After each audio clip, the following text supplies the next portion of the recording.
Okay, so my name is Rahim Ahmed. My topic is treatment of asthma and COPD.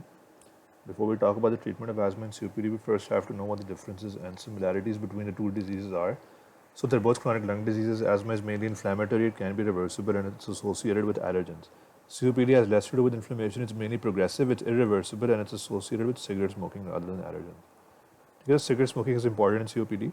What it does is, what happens is that there's damage to the epithelial cells, there's recruitment of alveolar macrophages, then there's involvement of CD8 plus cells and neutrophils, and the end result is there's small airway fibrosis and alveolar destruction, taken airway narrowing. That's the end result. The same kind of, there's airway narrowing in the end in asthma as well, but the way to get there is different. Allergens are first, there's like allergens in asthma, there is involvement of mast cells and epithelial cells, eosinophilia hota hai, CD4 plus cells की involvement होती है, and in the end there's bronchoconstriction and airway hyperresponsiveness. ठीक है, the airway is narrowed in both, but there's different ways of getting there. Treatment for both is similar because there's airway narrowing and inflammation in both, but there's to different degrees and different mediators. Asthma is mainly much more inflammatory than COPD is, and for that reason, corticosteroids and inhaled corticosteroids they have much more of a role in asthma compared to COPD. Okay? But the main thing is there's pathological constriction of smooth muscle cells in both the diseases. Okay? And because of that, because that thing is in both, many of the same kinds of drugs are used to treat both. Okay, so before we talk about the drugs, this is just a diagram which is showing the mechanisms for bronchoconstriction, so constriction of smooth muscle cells and relaxation of smooth muscle cells. Okay, so over here you can see a mast cell and an antigen, and then the following whatever happens after that. Phospholipase 2 ends up making arachidonic acid, and then that lipoxygenase makes leukotrienes, and prostaglandins are made from the COX pathway, and then this. Here, the main thing here to know is that inside of the bronchial smooth muscle, an increase in cyclic AMP causes relaxation of the smooth muscle. Okay? If there's relaxation of the smooth muscle, the airway is becoming dilated. Okay? Cyclic AMP कम हो रहा है तो contraction हो रही है, and the smooth muscle is becoming narrow. The airway is becoming narrow. This is something we don't want. Okay? But the ways to get there are different. There are certain receptors, there are like 5 shown over here, 5 different types of receptors shown on the bronchial smooth muscle, and each of these receptors are important in different ways. The most important one is B2, beta 2. Beta 2, if this is stimulated, it increases cyclic AMP and promotes relaxation. This is the only one that does that in this diagram. Beta 2, increase cyclic AMP, increase relaxation. Everything else, M3 receptor, cis-LT1 receptor, all these different receptors, they decrease cyclic AMP. Cyclic AMP is being decreased, there's more contraction, there's more calcium, there's less cyclic AMP, there's more contraction. Okay? So all the drugs that we're going to study have something to do with this diagram shown here, and it's going to keep coming up later on as well. Okay, the most important class of drugs for both COPD and asthma are beta agonists. Okay? These are divided based on how long they act, short acting and long acting. Okay? Anything that ends with all is a beta agonist. All, salbutamol, solmetrol, formoterol. Okay? All. Most important beta agonist is salbutamol. Okay? This is in red. Anything in red means it's very important to know, and this is something that they're probably going to ask you. Anything in red you should know, for sure. Salbutamol is a short-acting beta 2 agonist, and tremors are the most common side effect for salbutamol, beta 2 agonists. Another example of short-acting beta agonist, SABA is short-acting beta agonist, is albuterol. This is also red, you should know this. Albuterol, salbutamol. Okay? Anything with all is a beta agonist. यहाँ पे solmeterol, the way I remember this is that solmeterol sounds like solved matter, matter is solved. Matter is solved मतलब कि you know अगर कोई चीज़ solve हो जाती है बहुत देर तक सॉल्व रहती है तो it's long acting beta agonist. Salmeterol long acting beta agonist. ठीक है. Tremors, headaches, tachycardia are the side effects with all these drugs, but you should definitely know this thing. Salbutamol short acting beta agonist, tremor is the most common side effect, and albuterol is also a beta 2 agonist. Okay, on this diagram we're seeing it here again. The beta 2 receptor is over here. These two things, they have a agonistic effect on this, meaning they do whatever this is meant to do, it makes it do it more. So what this does is it increases cyclic AMP. GS coupled receptor से cyclic AMP बढ़ता है, relaxation होती है smooth muscle की, और airway की dilatation होती है, making it easier to breathe. ठीक है, this is good for asthma and COPD both. ठीक है, the number 2 most important thing in asthma, this is not that important in COPD, is corticosteroids. ठीक है, जिनमें inhaled corticosteroids are extremely important. They're usually given as alongside short-acting beta agonists. They work by altering gene expression, and इसके examples जो inhaled corticosteroids होते हैं वो end होते हैं zone में. Fluticasone, beclomethasone, budesonide भी है, which is a little bit different effect. और side effects are, इसके side effects are very limited because you basically systemically आप नहीं लेते, आप सिर्फ inhale करते हो उसको. लेकिन एक है इसमें oral thrush. When you inhale it, if you leave it in your mouth for a while, you don't rinse your mouth, you can get an oral thrush. लेकिन even this is avoided if you just wash your mouth afterwards. ठीक है. Inhaled corticosteroids बहुत important है asthma के लिए. Oral corticosteroids जो हैं they are given for acute exacerbations. कभी अगर आपको ER में आना पड़ जाए, अगर आपको asthma है या serious attack, then you can be given them. Or if you have step 5 asthma prevention. This is when asthma is basically uncontrollable. I'll show you in a second what this means.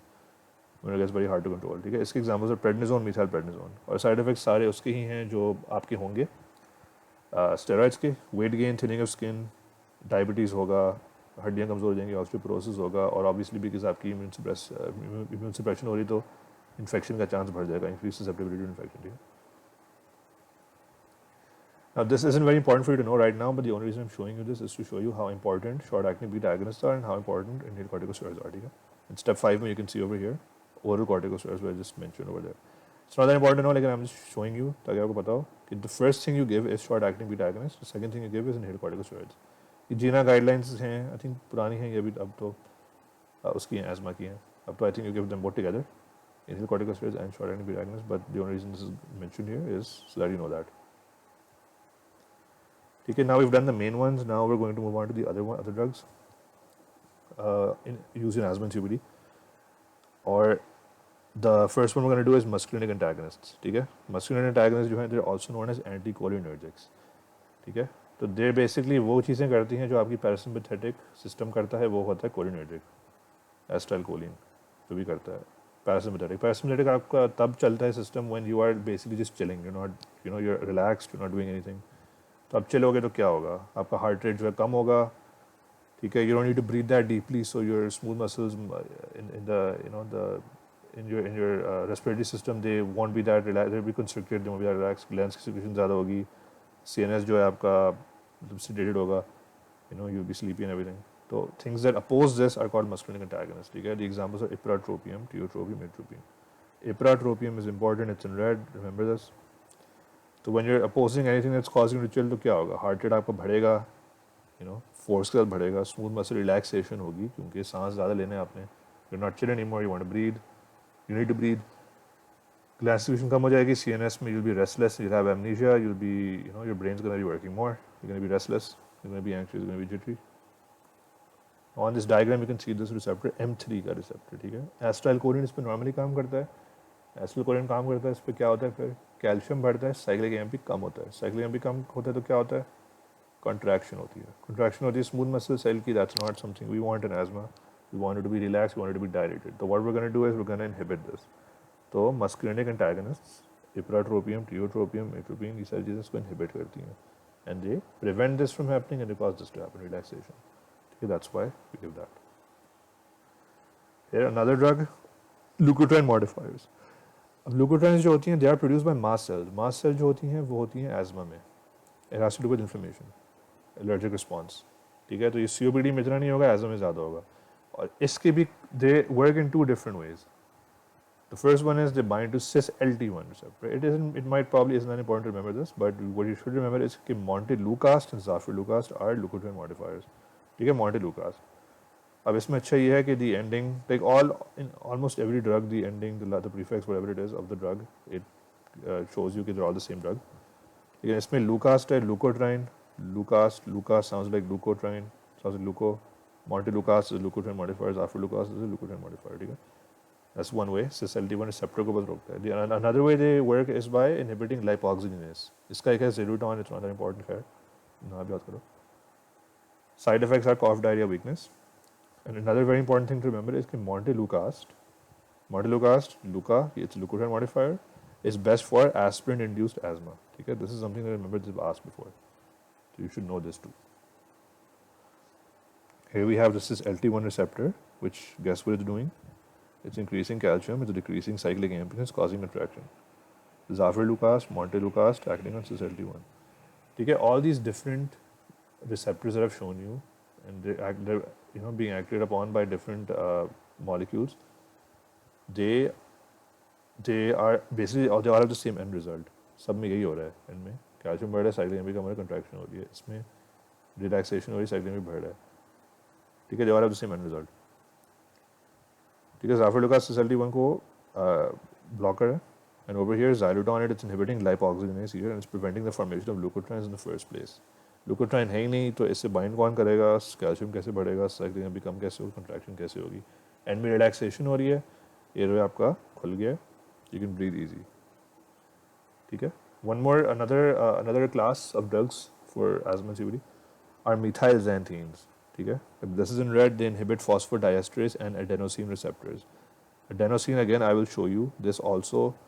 It's acted upon by adenosine. Adenosine receptor is acted upon by adenosine, and it ends up increasing calcium, decreasing cyclic AMP, causing smooth muscle contraction. तो इसको आपने inhibit करना है. Now these have more of a role in COPD compared to asthma. This is one of the few things that does. अब इसमें important है कि theophylline is a methyl xanthine. Theophylline is a methyl xanthine. ठीक है, इन से कर लो, methyl xanthine, theophylline, and this inhibits phosphodiesterase. And I'll show you the mechanism in a minute. इसके side effects वही nausea, vomiting, abdominal pain, diarrhea, irritable restlessness, ठीक है, very generic kind of side effects. Theophylline, methyl xanthine inhibits phosphodiesterase. Here it is. Now phosphodiesterase इस diagram में था नहीं तो मैंने खुद बनाया है. What this does is this breaks down cyclic AMP. इसका थोड़ा अलग mechanism है compared to everything we've done so far. It breaks down cyclic AMP. Cyclic AMP को break down करेगा, relaxation कम होगी. तो theophylline inhibits this. And when it inhibits the thing that's breaking this down, what does that mean? This is gonna increase. ये ज़्यादा रहेगा. Cyclic AMP ज़्यादा रह रहा है, क्या हो रहा है? Relaxation हो रही है और airway dilatation. This also works by inhibiting this, blocking this. Whenever there's an X, it means कि block हो रहा है. एडेनोसिन का एक्शन ब्लॉक कर रहा है, साइक्लिक एमपी को कम नहीं करने दे रहा और इसको मतलब बढ़ा रहने दे रहा है. साइक्लिक एमपी कम नहीं कर रहा मतलब बढ़ा रहने दे रहा है. And then there is inhibition of contraction. Okay, we've done the main ones now. There are a few other drugs which are not that important but still mention कर लेता हूँ. The omalizumab inhibits IgE from binding to mast cells in the first place. ये पूरी चीज़ को ही रोक देता है by inhibiting the start of it. This will be somewhere up here. Prominence stabilizes mast cells. अब जो H1 receptor यहाँ रह गया, हमने कर लिया, like adenosine, AI का जो है adenosine acts on this, ठीक है. cis-LT1 में leukotrienes act on this, इसमें leukotriene modifiers देंगे, montelukast, zafirlukast, M3 का रिसेप्टर है, acetylcholine's पैक करता है, इसमें कौन सा देंगे, एंटागनिस्ट देंगे, इप्राट्रोपियम, टियोट्रोपियम, एट्रोपिन, बीटा 2 में देंगे, एगनिस्ट देंगे, सारे जो हैं, सैल्ब्यूटामॉल, एल्ब्यूट्रॉल, ये रह गया बस हिस्टामिन का. अब हिस्टामिन इसमें हैक कर क्या देंगे, एंटीहिस्टामिन देंगे. This is really that important to know, and it's kind of controversial कि whether these have much of a role in asthma or not, but still I'm just mentioning it.